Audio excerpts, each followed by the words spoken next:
And now, here we are, after so much cloak and dagger legislating, about to vote on proceeding to a debate on one of the most important issues of our time, a sixth of the economy, tens of millions, health and even life affected, without knowing exactly what we'll be debating on.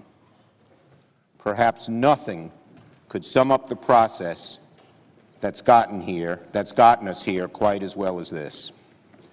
Now, the best the majority leader has been able to cook up is a vague plan to do whatever it takes to pass something, anything, to get the bill to a House and Senate conference on health care.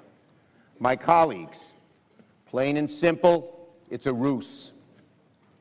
The Hard Right Freedom Caucus in the House would never accept a Republican bill that only repeals a few regulations in the ACA but leaves much in place. And I would say to my colleagues, particularly those on the other side of the aisle, who have heartfeltly fought hard for not cutting Medicaid drastically, for keeping pre-existing conditions, for not doing tax cuts to the rich while you're cutting health care to the poor, don't go along with this motion to proceed, because you know and I know what it will lead to. All the things you've been trying to avoid will emerge from that conference, and you will hurt the people of your states dramatically. We all know what's happening here. The leader could not get the votes on full repeal because it's so damaging to America. He could not get the votes, even on his own bill.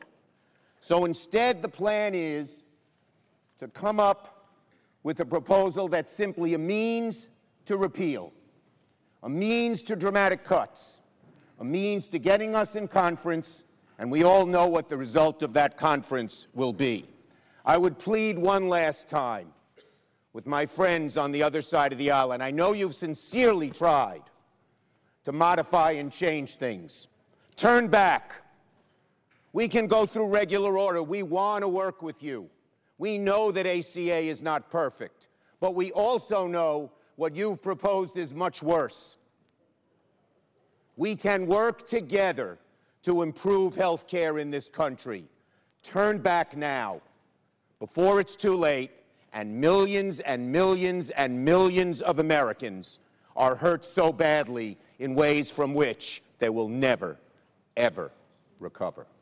I yield the floor.